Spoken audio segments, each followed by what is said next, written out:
嗨，欢迎回来，我是驴子。现在在我们手上呢，就是刚刚才发表的 Galaxy S24系列啦。今年的三星可以说是 AI 大解放，从过去比较少用 AI 一词的品牌，跃升成为了 AI Everywhere 的品牌了。所以这期节目我会分成2个部分，前半段先把手机本身的功能重点讲清楚，那毕竟还是手机为本体嘛。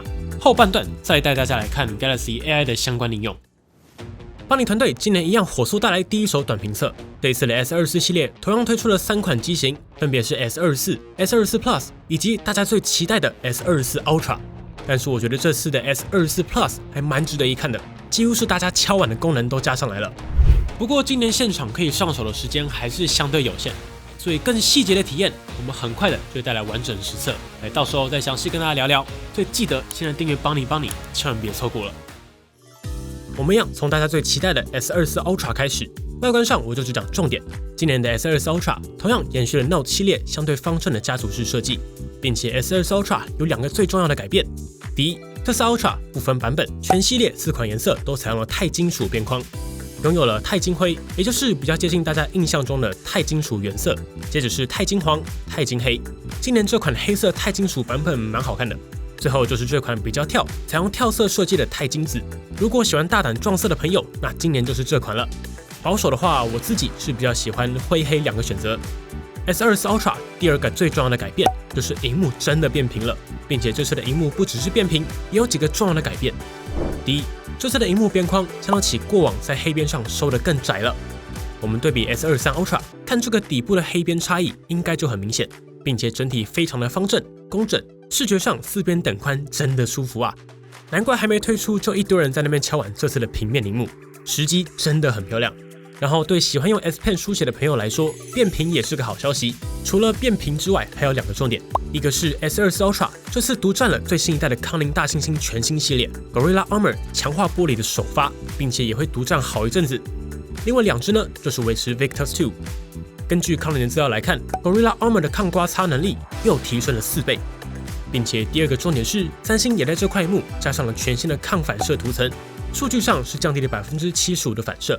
我们也就不废话，直接拿出 S23 Ultra 对比，看起来 S24 Ultra 这边的反射的确更暗一点，肉眼上看会比较明显。看来连三星都开始重视其反射率了。抗反射对降低办公室天花板的 LED 或是户外大太阳之下，阅读起来会比较省力。而 S24、S24 Plus 就一样是平面萤幕的设计。并且这个边框是真的窄啊！这次2只的萤幕硬体都有惊喜，我就先不爆雷，等一下就会讲到。在外观上，这2款就是这2代的经典设计，不用多说。但是今年的紫色版本是真的内敛好看，总共有紫、黄、黑、灰4种颜色。对了，虽然这次三星都说是灰，但其实更偏向的是暖白色，然后在白光之下会很像银白色，是可塑性很高的 coating。接着我们来看相机，我手上的就是 S24 Ultra。先讲结论，大家最关心的就是这颗5倍长焦镜头啊。结论就是这颗5倍是真的换得好。规格上，主镜头、超广角、3倍长焦的硬体沿用，但是演算法上其实有蛮多改变的，所以重点还是看到这颗5倍长焦。这次这颗5倍的像素尺寸，相较起上一代的10倍，提升了60%，也就是这个 pixel size 达到 1.6 倍。并且因为这是一颗5000万画素的5倍长焦嘛，所以它也是可以做到等效10倍、1200万画素的无损变焦。所以在还没测之前，我觉得要换5倍是可以，但我的期待是至少10倍望远要跟 S23 Ultra 差不多啊，并且三星你要换5倍的话，那就要解决过往10倍之下夜拍表现很普的问题。好，上实测，因为现场不能把照片拉出来，所以只能翻拍，但这个结果差异翻拍也够明显。好，先说光源充足之下，至少达到预期，表现的确跟 S23 Ultra 差不多，但 S23 Ultra 这边似乎有点锐化比较多的感觉，几乎是把所有噪点都处理掉了，但也可能是因为现在的软体是工程版本，但至少在细节上的确跟 S23 Ultra 差不多。我不会说有更好，但至少跟 S23 Ultra 在不同组照片下有来有回，我觉得差异就是在演算法上的不同而已。但是在夜拍之下，各位观众，我先放 S23 Ultra 的10倍。你看得清楚画面上写什么吗？没错，几乎很难阅读，这也是 S23 Ultra 10倍过往唯一的弱项，就是夜拍。而这是 S24 Ultra 的样张，是不是终于可以把文字看清楚啦？这就是我想要看到的结果啊！我觉得换这颗5倍真的就是朝向泛用的方向走。对了，这颗5倍的光学品质还是挺好的，我们这边也对比 iPhone 15 Pro Max 变焦到10倍，样张就提供给大家自己感受了。谁的文字更清晰呢？底下留言告诉我们。并且三星也发表了一项全新的相机演算法，官方称为 Pro Visual Engine。这套新的演算法将会由 AI 驱动整个图像处理的过程。这套新的演算法很疯，基本上就是去年即时语义分割的进化版。有了 Galaxy AI 的加入之后，所有照片上的物件都有独立的演算法进行运算，像是脸部有脸部的，暗部有独立的降噪演算法，而解析力不足的地方都会由 AI 自动进行画质修复提升。三星也说明，有了这套新演算法的加入，可以有效提升望远能力，并且改善过往数位变焦容易产生像素化的问题。白话文就是解决看起来像马赛克的问题。对了，这次这颗5倍的防守阵位移范围也比上一代的10倍更好，意思就是可以抵消的幅度更大，防守阵会更稳，可以期待一下。这个就到时候实测再来验证了。另外有一个藏在很细节的小惊喜是，这次的 S24 Ultra 前后的相机镜头都配有独立的 ISP 模组，可以做到即时降噪。另外还有一套新的防守阵算法，系统会自动判断到底是手机本身在晃动，还是物体在晃动，并且两者的讯号分离独立处理，不会像过去的一般方案暴力的一次全部抵消。好，这些技术细节太细了，我们完整评测再来看。但这也是为什么我们的影片总是比较晚出，就是希望把细节尽量讲清楚。所以如果你也喜欢这种有细节的内容，记得订阅帮你支持我们，这对我们来说真的很重要。最后，相机因为能测的时间不多，这边就分享2个我们比较关注的重点。第一，受益于 HN3 更强的 ISP 跟 NPU， 这次的录影，没错，录影可以做到 4K 60， 4镜头无缝切换。你看，我现在是在 0.6 倍超广角，接着到1倍切换一次，接着到3倍又切换一次，最后到5倍以上又切换一次。所以 4K 60 4颗镜头可以无缝切换，这个真的超级实用啊！身为创作者的我们就是在等这个功能而已。从刚才的样片可以看到，这个切换的过程还算蛮流畅的哦。而且因为我们离拍摄的物体其实算近，所以这个偏移程度还可以接受。并且你别忘了，三星的 4K 60是有 Super HDR 演算法的，也就是每一帧画面都是透过3张照片即时合成出来的，所以现在就是可以4镜头无缝切换，还可以达到 Super HDR。这次的录影我是真的很期待。第二，同样是录影，我前面不是有提到这次5倍长焦达到5000万画素吗？没错，这颗5倍长焦居然也可以做到 8K 录影，所以现在就有主镜头和5倍2颗都可以录制 8K 30的超高解析度画面。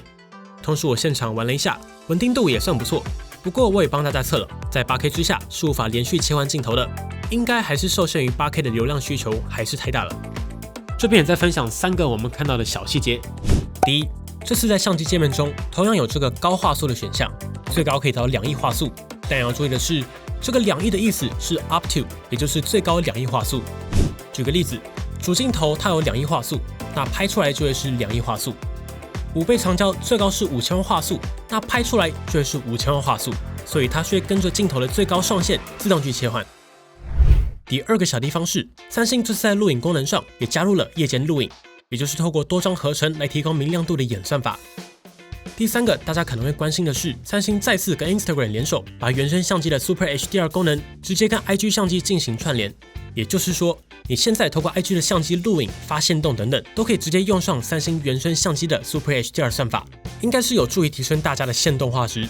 另外，三星也宣布 S24 将会成为全球首款可以直接在 IG 上渲 HDR 的品牌，这波是真的有动起来啦。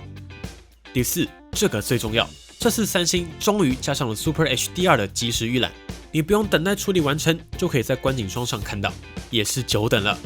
当然，拍完的东西在相簿内也是可以直接预览 Super HDR 的影像。总之，之后详细再来测吧。你会看到相机的拍照功能我提得很少因为三星的相机嘛，表现本来就在水准之上，那顶多取向调教略有不同。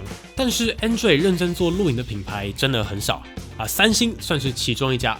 去年的 S23 Ultra 光是稍微认真做一下，就已经提升了一大圈了。所以 S24 Ultra 接下来继续攻录影，我自己是觉得很必要，也是我很期待的部分。然后在 S24 以及 S24 Plus 的相机上，就是大家熟悉的超广角镜头，加5000万画素的超广角主镜头，支援 OIS， 然后再加3倍光学长焦镜头，同样支援 OIS 的主流规格。这次的 S24和 S24 Plus 的看点，我自己反而觉得会是萤幕。首先是 S24，采用了6.2寸 Full HD Plus 的 Dynamic AMOLED 2X 平面萤幕，尺寸略大了上一代的6.1，但是萤幕边框很窄，所以到时候大家上手的手感不会差太多。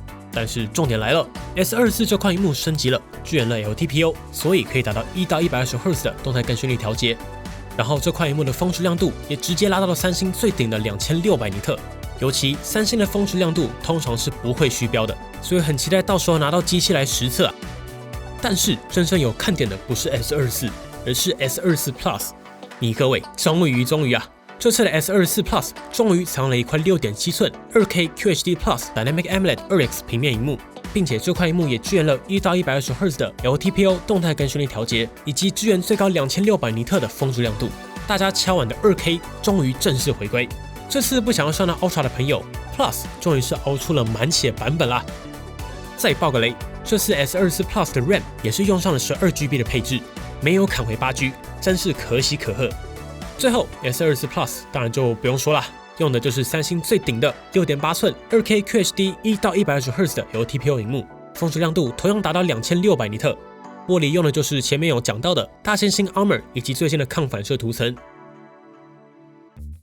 而在效能上，这边要讲清楚，目前只有公布国际版的资讯，但是台湾究竟会引进哪个版本，就还要等台湾三星公布了。但唯一确定的是 ，S24 Ultra 采用的是高通版本的处理器，也就是今年真的很强的 Qualcomm Snapdragon 8 Gen 3。而另外两款全球会有高通和 Exynos 两种版本，究竟台湾会如何引进，应该很快就会公布了。比较值得一提的是，自从 S24 三星破天荒的在机器中加入了不锈钢 VC 之后 ，S23 又变大了。结果今年 S24 Ultra 又把 VC 均温板的尺寸拉到了 1.9 倍，究竟效能释放会不会因此更开放一点？我们就详细来测喽。续航部分，今年 S24 和 S24 Plus 都有加大，分别是 S24来到4000毫安时，以小尺寸来说，4000毫安时加 8 Gen 3稳一天应该是够喽。然后 S24 Plus 就完全不用担心了，直接拉大到4900毫安时，而 S24 Ultra 也是5000毫安时的大电池。如果台湾全部都是 8 Gen 3，我相信续航应该会有一波全面提升。另外，全系列也都支援了 IP68 的防尘防水。机体部分 ，S24 维持8GB RAM 起步，全球会有128、256、512三种容量选择。而 S24 Plus 这次就直接拉到了12GB RAM 起步，共有256、512两个版本。而 S24 Ultra 当然就是 12GB RAM 搭配上256、512以及最大 1TB 的版本选择。不过后续台版会引进哪些规格，还是要等三星公布了。在声完全辨识上 ，S24 系列同样采用了超声波萤幕下指纹辨识模组，但是因为今年的 S24 Ultra 变平了嘛，所以今年的保护贴问题应该会少很多。因为平面支援超声波的玻璃保护贴已经很成熟了除非你真的是乱买要不然平面支援超声波是真的不难。最后，这次在 S24 Ultra 上同样拥有 S Pen， 一样可以收进机身里。但是我觉得最狂的还是三星正式宣布 S24 系列提供了7年的安全性更新。重点来了，也提供了7代的大版本更新，很扯啊！意思就是各位 Android 21的时候 S24 还在更新啊！谁能告诉我 One UI 那个时候都到多少了？并且三星不是原生高度客制化的系统给7年更新，这个是真的有诚意。看来系统更新也不再是三星的包袱了。最后花一点时间来聊聊 AI 的功能。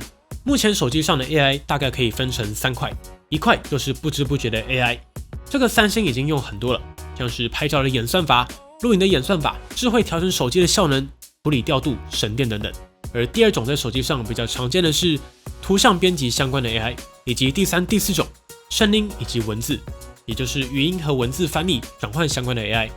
这次 Galaxy AI 的相关应用主要就是后面3块因为 AI 的功能真的超多，现场没办法每个都深入去玩，所以我就讲我们比较有印象的其他我们完整评测键。首先在图像相关的 AI 上，三星有推几个，第一个叫做搜寻圈，也就是图像辨识，但这个跟过去 Bixby 和 Google 智慧镜头相比，可以说是进阶版。使用方式是按住主画面键，直接圈你想要了解的物件就 OK 了。这个引擎是跟 Google 合作的，它就会根据地标、衣服的品牌编号、产品的型号等等自动辨识，并且非明确物件这次也都可以辨识，你可以理解为强化版的 Google 智慧镜头。第二个图像是智慧相片编辑，也就是现在每张相片都可以 Galaxy AI， 它就会根据你的照片提供给你编辑建立。其实三星相片的功能本来就很多 ，Galaxy AI 的目的就是辨识你的照片，然后给你好的建立。第3种是相片生成，例如你拍了一张照片，你觉得你人太小，想要放大一点往右移动，那就可以按住把人放大往右移动，然后按下生成，系统就会自动帮你生成原本没东西的地方。但是这个就很考验人时地利人和，像前面都成功，我这边也放一个脚底没成功的案例。第4种是生成原本没有的场景，这个很实用哦。例如你有时候把照片拍得歪歪的，以前如果你想要把它拉直，就只能把旁边裁掉。现在三星跟你说，不用，我帮你把旁边补起来，所以你就把照片拉直，按下生成，三星就会帮你把旁边补上。这个我蛮喜欢的。最后第5个，生成式慢动作。像这段影片是 model 在展示手机，我只要按住画面，系统就会自动以超慢动画的方式呈现。AI 会自动把中间缺失的画面透过补帧的方式填上，达到超慢动作。对了，三星之前不是有物件移除、去除阴影、去除反射这些功能吗？那这些呢，他们就没有刻意叫做 AI 了，就是保持原样，所以叫做 Galaxy AI 的都是新的东西。而在声音相关的 AI 上，主要就是 AI Calling， 也就是 Call Assistant。这个在现场因为机器还没有解禁，无法真的通话，所以大家就听我讲有哪些功能就好。Call Assistant 相关的应用，这个我们在 CES 就有玩到 Bixby 的 demo 版本，是真的蛮好用的。但现在的 Galaxy AI 更进一步，例如你在通话的时候 ，AI 就可以帮你翻译各种的语言，例如你讲的是中文，你的客户是英文，那 AI 就可以帮你把你的中文及时翻译成英文，让你们可以双向沟通。另外还有语音转文字的 AI，也就是 AI 可以及时翻译多人对话，然后帮你标注哪句话是谁讲的，然后把中文及时翻译成英文等等。另外也有 AI 文字通话，例如你在会议的时候不方便讲话，那 AI 就可以帮你把对方讲的话全部及时翻译成文字显示在画面上，然后你也不用讲话了，直接在画面上打字，然后按送出， AI 就会自动把你打的文字变成语音跟对方沟通。这招用来应付广告电话，或是开会无法讲话时很好用。但是目前这些语音 AI 暂时只支援13种语言，中文目前也只有简体中文的版本。现场我们也问了台湾三星，之前 Bixby 等了很久没有消息，那这次繁体中文用户可以有信心吗？台湾三星的回复是，繁体中文这次有在规划内，大家是可以期待的。好，三星我就等你，到时候真的上线时再把鼓励和掌声一次献上。另外还有一个很酷的是 Android Auto 的 AI， 简单来说 AI 会自动把讯息总结出重点，例如你的朋友传了一大段讯息给你，但大意就是要你赶快过来， AI 就会总结出来，然后自动生成回复建议，让你在画面上点一下讯息就可以传出去，所以再也不是罐头讯息咯，而是客制化的内容。最后是文字相关的 AI， 目前有几个，包括 AI 智慧写作，也就是在相机键盘当中会有智慧写作助理，你可以选择像是标准、专业、口语、社群、正式、表情符号等等的语言模型，然后系统就会根据你的选择，自动帮你把文字重新转换成对应的版本。这些文字功能目前就已经有繁中。